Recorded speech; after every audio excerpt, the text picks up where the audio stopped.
함께 보실 말씀은 에베소서 6장 4절 말씀입니다. 또 아비들아 너희 자녀를 노엽게 하지 말고 오직 주의 교훈과 훈계로 양육하라. 아멘. 말씀의 제목은 자녀 양육의 원리입니다. 누구나 다 어떤 부모라도 자녀를 잘 양육하기 원하고 다 사랑하는 것이 부모의 마음입니다. 성경의 원리를 통해서 우리가 생각해 본다면 사람을 만드신 분은 오직 우리 아버지가 되시는 하나님이십니다. 그리고 가정이라는 이 제도를 만드신 분도 하나님이십니다. 우리가 세상에서 태어나서 또 가정 안에서 자라왔지만 예수님을 믿은 다음에는 우리의 이 가치관이 하나님 중심으로 변화되고 바뀔 필요가 있습니다. 근데 아직 우리가 세상에서 익숙한 어려서부터 보고 듣고 자란 그 세상적인 그런 기준과 가치관이 남아 있어서 우리가 가정 안에서 살아가면서도 많은 어려움을 겪게 됩니다. 그래서 우리가 예수님 믿고 새롭게 예수님 믿는다는 것은 영적으로 새롭게 태어나는 것인데 이것이 여러 영역의 삶에 있어서 변화가 나타나야 됩니다. 특별히 다른 것도 필요하지만 우리의 가정 안에서부터 예수님을 믿는 우리 안에 계시는 이 예수의 생명이 우리의 삶을 통해서 나타나야 할 줄 믿습니다. 이 에베소서에서는 우리가 어떻게 구원받았는지를 말씀하고 있고, 그리고 오늘 이 본문 바로 앞에 에베소서 5장에서는 특별히 그리스도인의 가정생활이 어떠해야 되는가, 새로운 인생 어떻게 살아야 되는가, 그래서 부부의 관계에 대해서 말씀했고, 오늘 이 에베소서 6장에서는 오늘 본문은 4절이지만 바로 앞에 1, 2, 3절은 자녀들에게 자녀가 부모님과 어떤 관계를 맺어야 되는가 말씀하셨고, 그때는 주 안에서 너희 부모에게 순종하라 이렇게 말씀하셨습니다.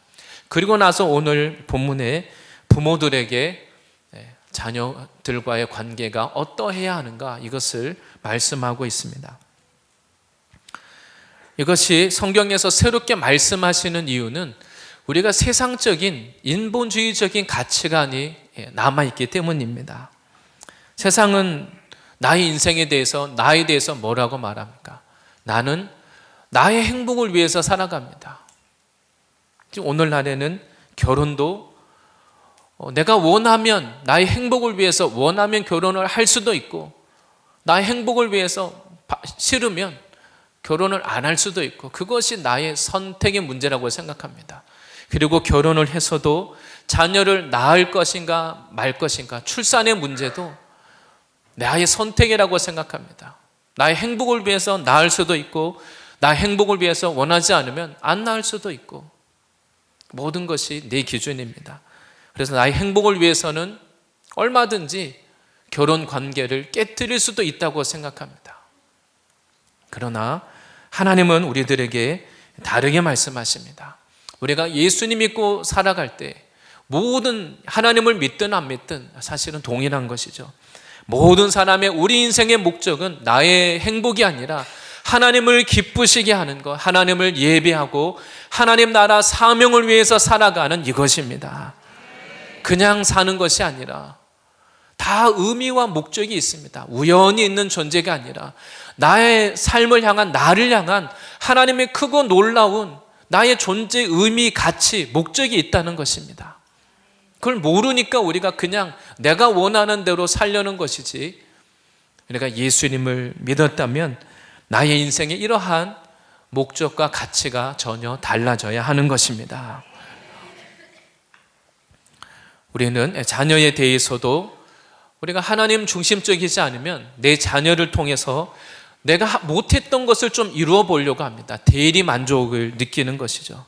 나는 못했지만 내 자녀는 내가 못했던 그걸 좀 이루어가지고 성공하고 인정받고 잘 되는 걸 보고자 합니다.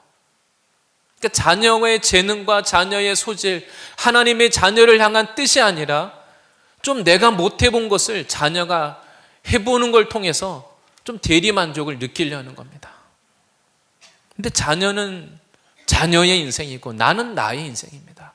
자녀를 향한 하나님의 뜻과 나를 향한 하나님의 뜻은 다르다는 것을 우리가 인정해야 됩니다. 우리가 그러지 않더라도 때로는 자녀가 내가 원하는 대로 자라나길 원합니다.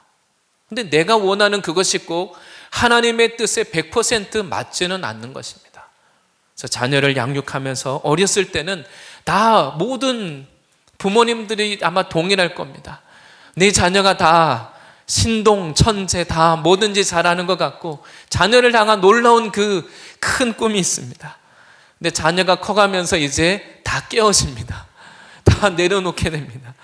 내 안에 있는 나의 계획을 내려놓을수록 하나님의 뜻을 이룰 수 있도록 오히려 그것이 더 수월해지는 것입니다. 우리의 자녀들이 부모를 기쁘게 하기 이전에 또 세상의 성공이라는 우상을 쫓기 이전에 그것을 내려놓고 하나님을 경외하는 자녀가 되면 하나님이 그 자녀의 삶을 책임져 주시고 하나님이 돌보시고 하나님이 복을 주실 것입니다. 그래서 내 자녀이기 이전에 하나님의 자녀입니다. 그래서 하나님을 기쁘시게 하면 하나님이 인도해 주실 겁니다. 하나님의 뜻대로 그 인생이 흘러가는 것을 막지만 않아도 하나님의 뜻이 이루어지는 놀라운 그런 삶을 살게 될 것입니다. 오늘 하나님의 말씀을 통하여서 우리가 어떤 위치에 있든지 부모의 위치에 있든지 또 아직 결혼을 하지 않았을지라도 내가 지금 무엇을 향해서 살고 있는가, 어떤 방향을 향해서 지금 달려가고 있는지 이것을 돌아보고 하나님 앞에 우리가 믿음의 가정을 이루는 하나님 앞에 복 있는 이런 가정으로 회복될 줄 믿습니다. 먼저 첫째는 이 자녀 양육에 있어서 주체가 누구인지를 말씀하고 있습니다. 오늘 본문에서는 분명하게 아비들아 이렇게 시작하고 있습니다. 자녀 양육의 주체는 부모님입니다. 하나님을 기쁘시게 하는 인생이 되도록 하나님을 기쁘시게 하는 존재로 살고자 하면 당연히 그 믿음의 부모가 책임을 져야 됩니다. 하나님은 부모에게 양육의 책임을 맡기셨습니다. 교회나 주일학교도 그거 부모님의 양육을 도와주는 것이지 부모를 대신해 줄 수는 없습니다. 그리고 더구나 자녀 양육, 자녀 교육을 세상의 공교육에 다 맡기면 어떻게 되겠습니까? 세상의 공교육의 목적은 하나님을 경외하는 사람을 길러내는 게 아닙니다. 그냥 세상이 원하는 사람, 이 시대 세상의 어떤 목적에 맞는 사람, 세상의 성공을 쫓아가고 세상을 우상으로 섬기고 국가가 필요로 하는 사람, 그런 교육을 하게 됩니다. 그래서 그 교육에 자녀를 다 맡기면 결국은 자녀를 세상에 빼앗깁니다. 하나님은 그 자녀를 세상 흐름에 내어 맡기지 말고 부모가 그 책임을 지고 하나님을 경외하는 자녀로 세우라고 말씀하십니다. 그렇다고 해서 꼭 학교에 보내지 말라 그런 의미는 아닙니다. 아이가 학교에서 무엇을 배우는지 그 중에서 하나님의 말씀에 맞지 않는 것이 있다면 그것을 걸러내고 분별할 수 있도록 도와줘야 됩니다. 그리고 부모님들 중에 또 그런 역량이 되신다면 그 학교에서 이루어지는 일들, 부모님들이 결정할 수 있는 일들, 학부모 회의나 여러 모양으로 학교도 운영위원회나 여러 참여할 수 있는 학교 활동에 참여하셔서 하나님의 말씀에 합당하게 그런 교육들이 이루어질 수 있도록 영향력을 끼치는 그것도 또한 부모님의 역할이기도 합니다. 그래서 세상의 메시지를 분별하고 하나님의 말씀을 가르치고 함께 기도하고 분별하고 자녀를 보호하는 이것이 부모님의 역할인 것입니다. 그런데 오늘 본문에서는 부모들아 이렇게 말하기 전에 직접적으로 아비들아 이렇게 표현하고 있습니다. 왜냐하면 아버지가 바로 가정의 모든 책임을 지는 영적인 리더, 제사장이기 때문입니다. 하나님은 가정에 질서를 두셨습니다. 하나님의 모든 것에 다 질서가 있죠. 그래서 아내의 머리는 남편이요, 남편의 머리는 그리스도요, 그리스도의 머리는 하나님이라고 말합니다. 그러니까 아버지를 거슬러 올라가면 그 위에는 하나님 아버지가 있습니다. 그래서 아버지의 역할은 하나님 아버지를 가정에 나타내는 이것이, 하나님 아버지의 뜻을 가정에 이루는 것이 바로 가정의 이 리더인 아버지의 책임인 것입니다. 그래서 자녀 양육에 있어서 아버지 역할이 큽니다. 근데 만약 남편이 하지 않으니까 아내들이 하게 됩니다. 그래서 아내가 책임을 지고 자녀들을 양육할 때, 말씀대로 양육할 때 아내들이 복을 받습니다. 아버지가 해야 될 역할이고 아버지가 받아야 될 복을 아버지가 방치하니까 그 복을 아내인 어머니가 그 복을 받는 것입니다. 그리고 특별히 남자아이들은 아버지는 교회 잘 예배에 참여하지 않고 자꾸 세상으로 나가고 교회 왔더니 다 엄마만 있고, 그러면 자라나는 남자아이들이 무슨 생각합니까? 아, 교회는 여자들이 오는 곳이구나. 자라나면서 아버지를 따라서 이제 세상으로 나가게 됩니다. 그런데 성경적으로 보면 아버지는 자녀들에게 그 자녀가 너는 누구인지, 자녀들에게 자기에 대한 그 정체성을 전달하는 것이 바로 아버지의 역할입니다. 마가복음 1장 11절에 하나님께서 이제 공적인 사역을 시작하시는 예수님에게 그 요단강에서 세례를 받고 올라왔을 때 하나님이 말씀하신 겁니다. 하늘로부터 소리가 나기를 너는 내 사랑하는 아들이라 내가 너를 기뻐하노라 하시니라. 예수님은 하나님의 아들이시고 예수님은 완전한 분이십니다. 그런데 그 예수님에게 하나님이 뭐라고 말씀합니까? 너는 나의 사랑하는 아들이다. 내가 너를 기뻐한다. 한편 우리 생각에는 예수님이 이런 하나님으로부터 이런 말씀을 듣지 않아도 예수님이 충분히 자기가 누구인지도 알고 하나님이 나를 기뻐하신다는 거 다 알 것 같은데, 그런데 하나님께서 예수님에게 뭐라고 말씀합니까? 너는 나의 사랑하는 아들이다. 내가 너를 기뻐한다. 그리고 이 말씀을 언제 하셨습니까? 예수님이 이 사역을 다 마치고 나서 십자가에서 모든 사역을 다 이루고 그 운명하시기 전에 그때 하신 말씀이 아닙니다. 아직 예수님은 그냥 목수의 아들로 삶을 살아오고 특별하게 뭔가 한 것이 없습니다. 그런데 그 예수님을 향해서 하나님은 이제 사역을 시작할 때 사람들로부터 비난받고 핍박받고 공격이 예수님에게 올 것인데, 그 전에 하나님은 먼저 너는 나의 사랑하는 아들이다. 내가 너를 기뻐한다. 하나님이 그 아들 예수님에게 맡긴 그 사명, 너는 이것을 주저하지 마라. 내가 너를 기뻐한다. 이 일을 하는 것을 두려워하지 말아라. 사람들이 싫어하고 비난하고 뭐라고 말하든 내가 너를 기뻐하니까 내가 너에게 맡긴 이 사명을 끝까지 다 할 수 있도록 하나님께서, 아버지 하나님이 격려하고 있는 것입니다. 그리고 예수님의 공적인 사역 우리가 잘 알고 있습니다. 예수님이 날마다 하신 일이 뭡니까?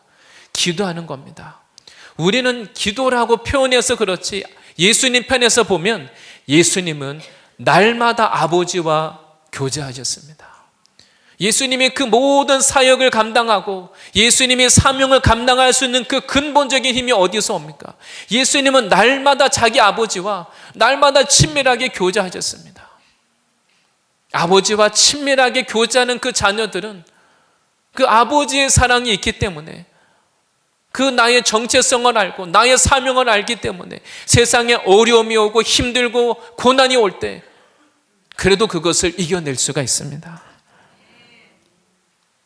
예수님은 바로 아버지와의 친밀한 그 교제 안에서 사명을 감당하시고 예수님이 누구인지, 하나님의 아들이라고 하는 날마다 그 정체성을 아버지로부터 직접 확인 받으셨습니다. 바로 우리들에게 아버지와 자녀의 관계가 어떠해야 되는지를 우리에게 보여주고 있는 겁니다. 바로 아버지의 역할은 자녀들에게 너는 정말 하나님의 사랑하는 아들이다. 정말 너는 나의 사랑하는 딸이다. 하나님이 너를 정말 기뻐한다. 이런 하나님의 그 아버지의 마음, 아버지의 그 권위를 가지고 자녀들에게 정체성을 심어주고 전달하시기 바랍니다. 그래서 자녀는 본능적으로 부모님이 나에게 뭘 기대하는지 압니다. 아무리 그냥 교회 와서 같이 예배 드리고 말씀대로 살라고 말하지만, 그런데 사실은 정말 내가 뭐를 하면 기뻐하는지, 교회 와서 하나님께 기도하고 예배하는 걸 기뻐하는지, 아니면 남들과 경쟁해서 이기는 것, 남들보다 조금 더 잘하는 것, 그걸 더 기뻐하는지, 세상의 성공을 진짜 원하는 건지, 하나님 앞에 믿음의 사람이 되기를 원하는 건지, 자녀들은 다 부모님이 뭘 원하는지 다 알고 있습니다. 만약 아버지가 자녀에 대해서 이러한 관심과 사랑을 표현하지 않고 전달하지는 않고, 그 자녀가 잘못했을 때 엄하게 책망하고 꾸짖고 그 일만 한다면 자녀가 무슨 정체성을 갖게 될까요? 나는 잘하는 게 없어. 나는 몰래도 부모님이 기뻐하시지 않아. 나는 별로 남들에게 사랑받을 만한 그런 사람은 아니야. 그래서 낯선 사람들 가끔 그런 있지 않습니까? 학교에 가서 똑같은 새로운 반에, 예를 들면 초등학교 1학년 처음 학교에 들어가서 1학년이 됐습니다. 모든 그 반에 있는 학생들이 처음 그 선생님을 만났습니다. 그런데 어떤 아이는 저 선생님은 나를 좋아해, 어떤 아이는 그렇게 생각합니다. 그런데 어떤 아이들은 한 번도 선생님한테 아직 꾸중을 듣거나 혼난 적도 없는데 숨고 두려워하고 선생님은 나를 좋아하지 않을 거야, 사람들이 나를 좋아하지 않을 거라고 생각합니다. 내 안에 그 나의 정체성이 흔들리기 때문입니다. 내가 가정 안에서 이러한 나의 사랑, 나의 정체성, 이것이 분명하게 세워지지 않았을 때 그 우리가 살아가면서 평생 동안 얼마나 큰 고통을 겪습니까? 남들로부터 사랑받고 인정받고 싶어서 그 목마름 때문에 사람들과의 관계가 자유함이 없고, 저 사람이 나를 혹시 싫어하지 않을까, 사람의 눈치를 보고 주눅 들고 방황하고 고통을 겪는 그런 일들이, 이것이 참 오랫동안 일어납니다. 바로 오늘 말씀에서 하나님은 아버지들에게, 아비들에 대해서 오늘 부모님에게 먼저 말씀하고 있습니다. 왜냐하면 성경에 나오는 아버지라는 이 단어를 거슬러 올라가면 하나님이 계시기 때문입니다. 바로 하나님은 아버지들에게, 자기 자녀들에게, 하나님의 자녀들에게 하나님 그 아버지가 주시는 그 정체성을 전달하고, 그가 어떤 존재인지 그것을 전달하고 깨닫게 하라고 말씀하십니다. 그래서 사단은 이것이 아버지가 중요하다는 것을 압니다. 그래서 사단은 가정 안에서 아버지의 자리를 잡고 아버지의 역할을 자꾸 빼앗습니다. 아버지들이 너무 일에 바빠서 자녀들과 함께할 시간이 너무 없고, 아버지들도 그냥 아내에게, 어머니에게 자꾸 맡기게 만듭니다. 어렸을 때는 아이들이 어머니의 돌봄만으로도 별 아이들이 부족함을 못 느낍니다. 사실 어머니를 더 좋아하기도 합니다. 그런데 이제 아이들이 진짜 자기 정체성을 고민하는 시기는 청소년 기간부터 나에 대해서, 나의 뿌리에 대해서, 내가 누구인가 진지한 고민을 시작합니다. 그런데 대부분의 가정이, 이게 그 영적인 문제죠. 대부분의 가정이 깨어지고 관계가 어려운 일들이, 아이들이 청소년이 되기 전에 관계가 깨어지고 이런 일들이 일어납니다. 정말 청소년이 되어서 나의 정체성, 존재를 찾으려고 할 때는 아버지가 계시지 않습니다. 또 아니면 이제 그 전에 이미 아버지와 인격적인 관계가 없었기 때문에, 아버지는 나에게 무관심해, 그런 잘못된 생각 때문에 마음을 닫아버리니까 사춘기가 되면 오히려 마음의 문을 닫아버립니다. 문제가 생겨서 대화를 나누려고 하면 나에게 언제부터 관심을 가졌는데, 아이들이 그런 그 마음의 문을 닫고는 대화를 하려고 하진 않는 것입니다. 하나님은 오늘 말씀을 통해서 부모님들에게 양육의 주체를 맡기신 것입니다. 신명기 11장 18절 19절에 하나님께서 하나님의 그 백성들에게 가정 안에서 이러한 그 교육의 원리를 말씀하십니다. 18절 말씀에서는 이러므로 너희는 나의 이 말을 너희의 마음과 뜻에 두고 또 그것을 너희의 손목에 메어 기호를 삼고 너희 미간에 붙여 표를 삼으며. 지금 하나님이 누구에게 주시는 말씀입니까? 나의 이 말을, 하나님의 이 말씀을 너희의 마음과 뜻에 두고 부모에게 주시는 말씀입니다. 먼저는 부모 세대에 하나님의 말씀을 마음에 새기라고 말씀하십니다. 그리고 나서 19절에서는 또 그것을 너희의 자녀에게 가르치며 집에 앉아있을 때이든지 길을 갈 때이든지 누워있을 때이든지 일어날 때이든지 이 말씀을 강론하고, 먼저 부모 세대가 나의 마음에 말씀을 새기고 그리고 나서 너희 자녀들에게 가르치고 집에서든지 길을 갈 때이든지 누웠을 때이든지 하나님의 이 말씀으로 자녀들을 양육할 것을 말씀하고 있습니다. 성경 이 원어에 보면 하나님이 지금 말씀하시는 그 대상, 하라고 말하는 그 동사를 보면 남성형입니다. 1차적으로는 아버지들에게 말씀하는 내용입니다.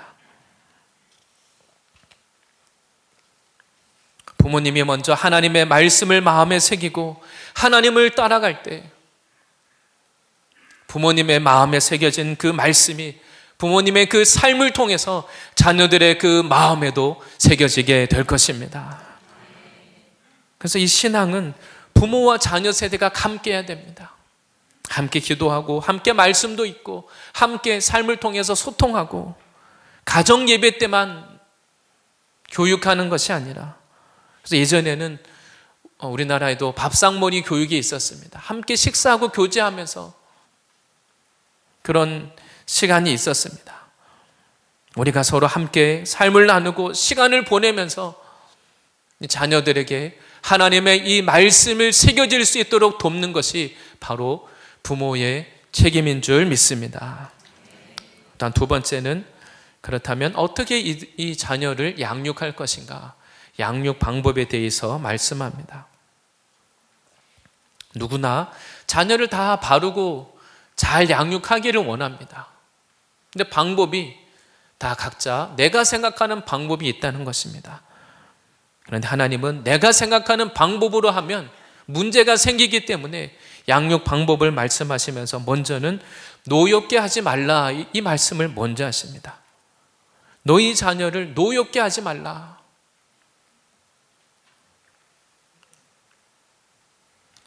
자녀를 바르게 양육하려면 부모가 먼저 영적 권위가 있어야 됩니다. 부모님이 먼저 하나님의 말씀대로 하나님 안에 거하게 될 때 하나님이 그 영적 권위를 주셔서 자녀들에게 하는 그 말을 통해서 자녀들이 변화되고 자녀들이 하나님께로 나오는 이런 영향력을 끼치게 되는 것입니다. 그래서 하나님의 부모의 그 영향력을 받아서 하나님의 뜻대로 살아가는 그 자녀는 부모가 그렇게 인간적으로 크게 힘들고 어렵게 노력하지 않아도 하나님 안에서 하나님이 그 말씀이 이끌어가서 복을 받고 잘 형통한 인생이 될 수 있습니다. 그런데 만약 부모님이 사회적으로 존경받고 교회 안에서는 존경받지만 가정 안에서는 자녀에게 믿음의 본을 보여주지 않는다면 자녀는 더 많이 실망합니다. 권위자들에 대해서 더 많은 상처를 받고 또 분노를 갖게 됩니다. 또 자녀가 하나님의 뜻대로 하나님을 기쁘게 하는 삶을 살기 원하는데, 그런데 만약 부모님이 세상의 가치관을 가지고 하나님의 뜻과 다르게 살려고 말한다면 어떻게 되겠습니까? 자녀는 혼란스럽습니다. 그리고 그 자녀가 믿음이 계속 지키면 지킬수록 부모님으로 인하여 좌절감을 느끼고 그것이 쌓이면 마음에 자기도 모르는 사이에 그것이 분노가 되는 것입니다. 부모님이 만약 세상의 나의 지혜와 내 방법으로 자녀를 이끌어 가려고 하면 그것은 인간적인 권위입니다. 자녀가 잘 따라오지 않습니다.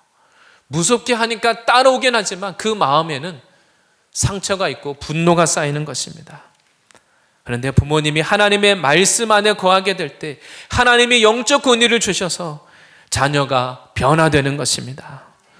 어떻게 보면 자녀를 변화시키는 것은 부모가 하는 것이 아니라 부모님이 하나님의 방법으로 할 때 하나님이 내 자녀를, 하나님의 자녀를 변화시켜 주시는 것입니다. 오히려 내 방법으로 하려고 하면 관계가 깨어지고 자녀가 하나님으로부터 멀어지고 또 다른 문제가 생깁니다. 그래서 하나님은 자녀에게 먼저는 주 안에서 부모에게 순종하라 이렇게 말씀하셨습니다. 그리고 또한 오늘 본문과 동일하게 골로새서 3장 21절에 말씀하고 있습니다. 아비들아 너희 자녀를 노엽게 하지 말지니 낙심할까 함이라. 자녀들이 이 부모님과의 관계에서 어려움을 겪게 될 때 그 자녀들이 노엽게 되고 또 그리고 낙심하게 된다고 이렇게 말하고 있습니다. 우리가 하나님으로부터 나오는 영적인 권위가 아니라 내 지혜와 방법으로 억지로 하려고 하면 관계가 어렵습니다. 우리가 하나님의 그 사랑과 칭찬, 격려는 없이 우리가 무조건 엄격하게 혼내고 무섭게만 대하면 자녀가 낙심하게 됩니다. 나는 잘할 자신은 없는데 계속 잘하라고만 말하면 더 방법이 없는 것이죠.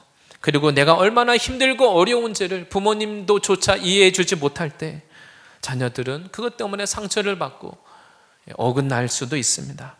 자녀들이 무슨 생각을 할까요? 나는 아무리 열심히 해도 엄마 아빠를 나는 기쁘게 할 수 없어. 나는 노력할 필요도 없어. 노력해도 안 돼. 자포자기하게 됩니다. 반항적인 아이가 될 수 있는 것입니다.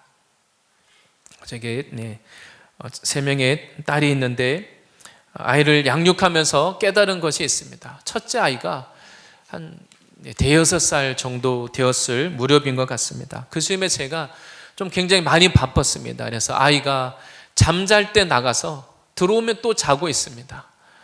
깨어 있는 것을 보는 날보다 그냥 잘 때 나가서 잘 때 들어오고 이런 날이 더 많았습니다. 함께하는 시간은 없는데 제가 그런 가운데 아이가 잘못한 것이 보이면 아이를 바르게 양육해야 되니까 어떻게 할까요?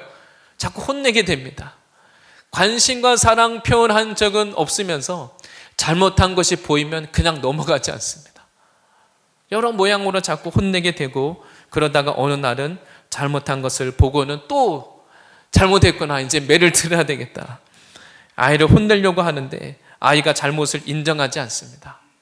근데 아이의 눈을 보니까 아이의 눈에서 말하지 않지만 뭐라고 말하고 있냐면 제 느낌에 그런 느낌을 받았습니다. 아니 당신이 뭔데? 그 5살밖에 안 되는 그 아이가 말하지 않지만 그 눈빛이 너무 억울하다는 표정으로 저를 그렇게 말하는 것 같았습니다. 제 마음에. 근데 저도 억울했습니다. 왜냐하면 저도 억울한 것이 있는 것이 제가 보니까 아내는 사실 저보다 더 무섭게 혼냅니다. 제가 볼 때는 아내가 더 감정적인 것 같습니다. 그런데 아이가 아내에게 혼나고 나서 돌아서면 잊어버리고 웃으면서 놀고 있습니다. 그런데 저에게 혼나면 저는 제 아내보다 그렇게 무섭게 혼내지도 않거든요. 더 살살 때립니다. 그런데 아이는 저에게 혼나고 나서는 감정을 풀지 않습니다. 억울해하고 굉장히 힘들어하고 마음에 분노가 쌓여가는 것을 제가 봤습니다. 제가 그래서 고민했습니다. 저도 억울한 마음을 가지고 왜 그럴까? 이 아무것도 모르는 아이가 아내에게 더 많이 혼나는 것 같은데 제가 볼 때는 그러면 혼나도 저렇게 웃으면서 아무 일 없는 것 같은데 왜 나에게 혼나면 억울하다는 표정으로 저렇게 분이 나 있을까? 제가 그때부터 제 방법을 바꾸기 시작했습니다. 아이에게 제가 할 수 있는 한 관심과 사랑도 표현하고 칭찬하고 격려하려고 노력했습니다. 물론 잘한 것은 아니지만 그 첫째 아이가 사춘기가 지나고 지금 이제 20대 청년이 되었는데 지금은 그 어렸을 때보다 관계가 너무 좋습니다. 물론 제가 잘해서라기보다는 하나님의 은혜를 주셔서 관계가 좋아진 것이지만 돌이켜볼 때 계속 그런 관계로 칭찬과 격려는 없이 제가 그냥 함께 보내는 시간은 없으면서 볼 때마다 책망하고 꾸짖고 그런 일만 했다면 어떤 관계가 됐을까? 좀 개인적으로 좀 깊이 생각해 보게 됩니다. 사랑과 신뢰의 관계가 없이 그 훈계와 책망을 하면 그 어린 자녀가 그 훈계와 책망을 제대로 받아들일 수가 없습니다. 오해하고 말씀 그대로 낙담하는 것이죠. 그리고 요즘에 자라나는 우리가 청년 세대에 대해서도 자라나는 우리가 다음 세대를 조금 부모님의 관점에서 좀 다르게 볼 필요도 있습니다. 과거에 비하면 굉장히 그 경쟁이 아주 치열한 그 시대를 살고 있습니다. 어려서부터 유치원 들어갈 때부터 경쟁이 아주 치열합니다. 유치원에 가서도 경쟁하고 그냥 놀기만 하는 게 아니라 초등학교 때부터 경쟁하고 열심히 벌써 스트레스를 받습니다. 중학교, 고등학교, 내 학교 생활에서 하는 그 모든 것이 다 평가를 받습니다. 등급이 매겨집니다. 그리고 대학교 때도 마찬가지고 대학교를 졸업하고 직장에 들어가서도 그때는 더 많은 이제 이미 그것이 누적이 되어서 그 스트레스 때문에 직장에서 상사가 말하면 다 나를 평가하는 말 같습니다. 좋은 말인데 조언해 주는 말인데 그것을 직장 상사가 하는 나에게 유익한 말이라고 받아들이지 않고 요즘 이 다음 세대, 이 청년 세대가 그 말을 나를 평가하는 말이라고 들린다고 합니다. 그래서 그 청년 세대가 직장에 가면 뭘 원할까요? 상사와 말하는 게 싫다 그럽니다. 그냥 상사와도 대면에서 말하는 것보다 문자로 카톡으로 주고받는 것이 더 편하다 그럽니다. 직접 대면에서 말하려고 하면 내가 평가받는 것 같아서 그냥 그 두려움이 있다는 것을 다음 세대의 위치에서 물론 그 말이 100%다 맞는 말은 아니겠지만 그런 느낌을 받는다는 것입니다. 그래서 우리가 사랑 없이 훈계만 할 때는 하나님에 대해서도 하나님의 나를 항상 지켜보고 나를 무섭게 심판하고 하나님의 나를 사랑하시지 않고 하나님에 대해서도 그런 아버지로 바라볼 수 있다는 것입니다. 제가 그 대학생들을 돕는 사역을 할 때 한 남학생이 그런 이야기를 한 적이 있습니다. 그 남학생이 자기가 중고등학교 때 사고도 많이 치고 참 부모님의 근심을 많이 끼쳐드렸는데 좋은 일로 부모님을 기쁘게 해드린 적은 없어서 부모님에게 별로 관심받고 사랑받을 일이 없다고 합니다. 근데 아버지가 자기에게 잘 말씀도 안 하시고 무관심하신 것 같아서 그래서 어느 날 아버지의 관심을 좀 받고 싶어서 자기가 뭔가를 했다 그럽니다. 근데 그 방법이 뭐냐면 귀에다가 피어싱을 한 겁니다. 그냥 자매들이 하는 작은 구멍, 귀를 뚫는 정도가 아니라 귀에 뭐 큼지막한 거를 귀를 뚫어가지고 그 구멍에다가 뭔가를 끼워 넣는 겁니다. 그렇게 하고는 아버지가 TV를 보고 계시는데 그 앞에 일부러 왔다 갔다 하는 겁니다. 아마 그 아버지의 속이 뭐 얼마나 상하시겠습니까? 그런데 문제는 그때도 아버지가 자기에게 아무 말씀을 안 했다는 겁니다. 그러니까 그 어린 마음에 물론 철없는 행동입니다. 근데 그렇게 한 자기의 그 사실 속마음은 아버지의 관심과 사랑을 받고 싶은 마음으로 자기가 그런 일을 했다는 그 이야기를 하는 것을 들은 적이 있습니다. 바로 하나님은 우리들에게, 이 자녀들에게 하나님의 그 아버지의 성품을 가지고 자녀들의 그 하나님의 아버지의 사랑과 공의와 균형 있게 그 자녀들이 하나님을 아버지를 경험할 수 있도록 나타내기를 원하는 것입니다. 그리고 또한 양육의 방법으로 주의 교훈과 훈계로 양육하라 이렇게 말씀합니다. 내가 생각하는 내 지혜와 지식, 세상의 방법으로 교훈하고 훈계가 아니라 중요한 것은 주의 교훈과 주의 훈계를 말씀하고 있는 것입니다. 우리가 바로 자녀를 양육할 때 교훈하고 훈계하는 그 근거가 무엇이 되어야 되겠습니까? 바로 하나님의 말씀입니다.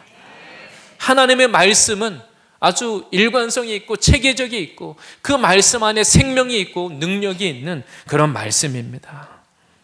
그래서 우리가 자녀를 교훈하고 훈계할 때 중요한 것은 방향이 하나님을 사랑하도록 하나님을 경외하는 자녀가 되도록 교훈하고, 또 그 자녀가 하나님의 권위를 존중할 뿐 아니라 부모님의 권위를 공경하도록 가르치는 것, 그냥 자기가 원하는 대로가 아니라 하나님을 공경하고 또 부모를 공경하게 할 때 그 자녀가 하나님 앞에 복 있는 자녀가 될 것입니다. 그래서 성경 디모데후서 3장 15절에서 17절에서도 우리들에게 말씀해 주고 있습니다. 자녀들에게 어떻게 교훈하고 훈계할 것인가?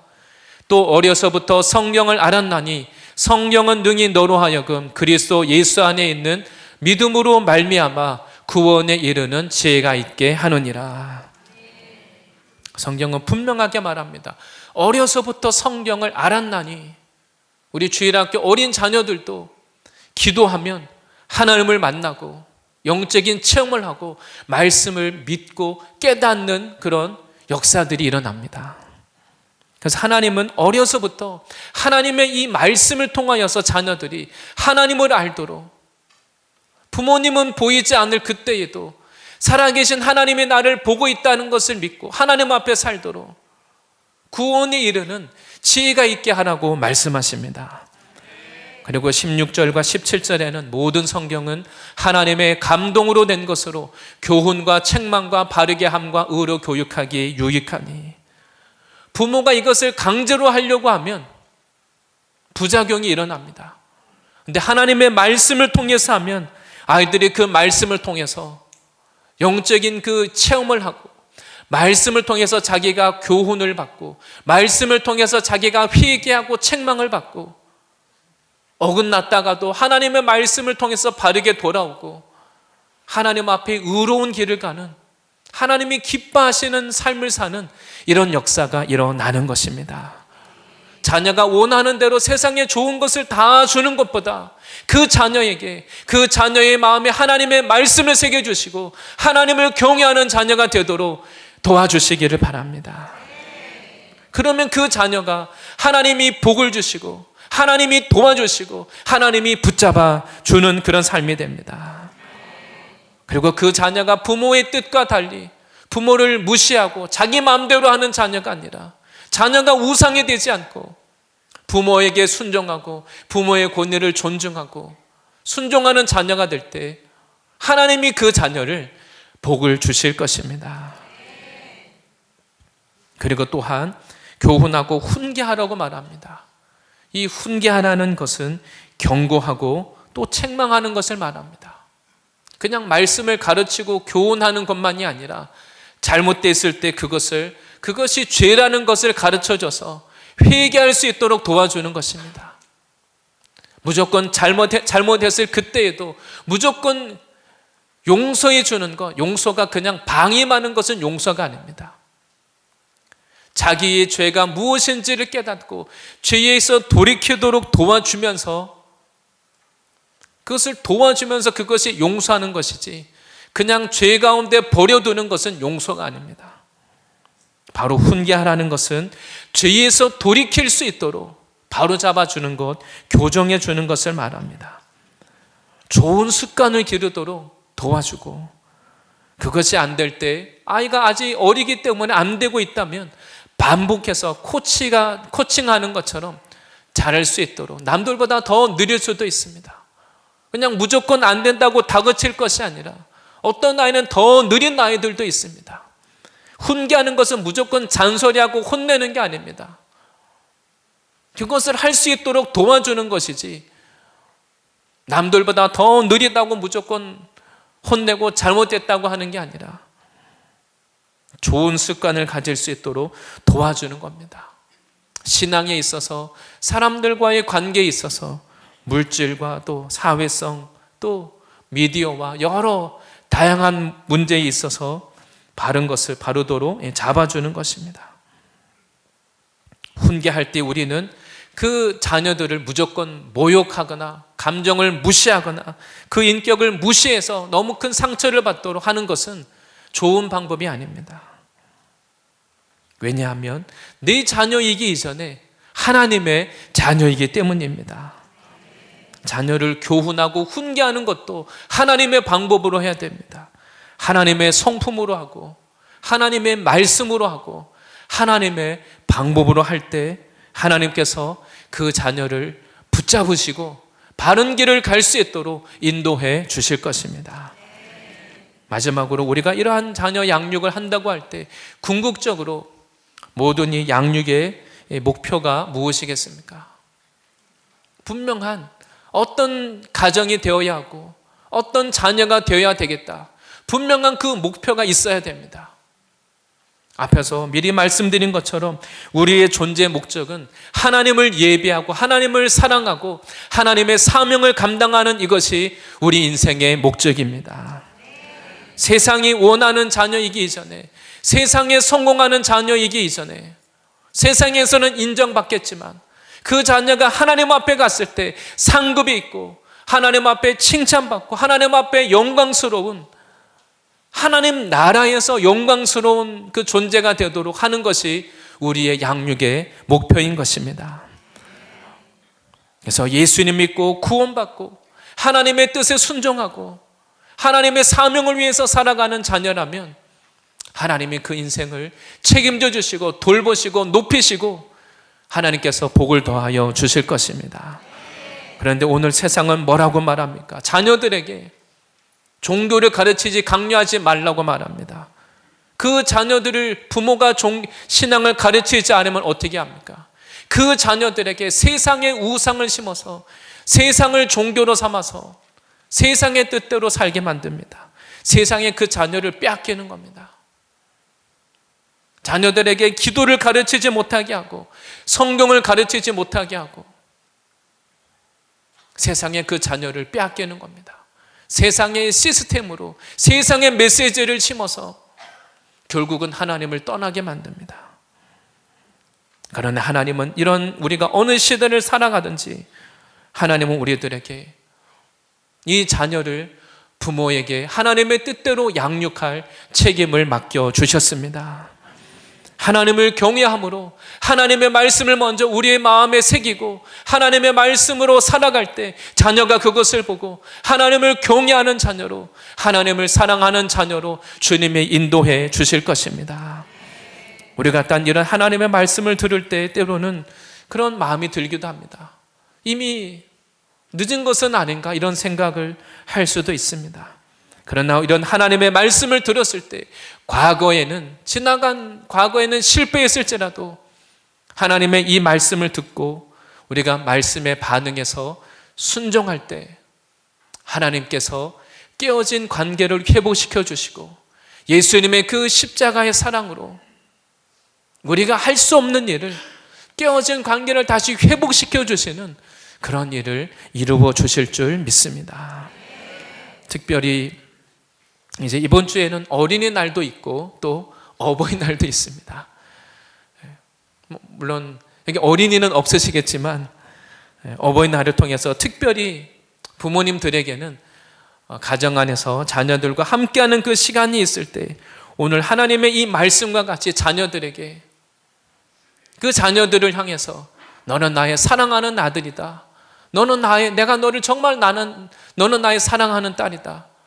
내가 너로 인해서 너무 기쁘고 감사하고 그 마음을 자녀들의 마음에 심어서 그 자녀들 마음에 남아있는 부모님에 대한 오해와 상처와 그 어둠의 세력들이 사단이 심어놓은 부모님에 대한 그 오해, 상처, 그것이 씻겨나가고 그 자녀들의 정체성이 회복되고 하나님 나라의 사명이 회복되는 좀 그러한 하나님이 주신 이 영적인 이 권위를 가지고 자녀들에게 다른 말이 아니라 정말 꼭 해야 될 말, 하나님의 그 권위를 가지고 자녀들의 정체성을 회복시켜주고 사명을 회복시키고 가정이 살아나는 이러한 놀라운 좀 그런 역사가 있으시기를 바랍니다. 하나님의 말씀대로 우리가 따라갈 때 가정 안에서부터 하나님이 기뻐하시는 경건한 가정이 되고 하나님을 경외하는 이러한 경건한 자녀들이 일어나서 부모에게도 상급이 되고 하나님의 기쁨이 되는 이런 놀라운 역사가, 회복의 역사가 일어날 줄 믿습니다.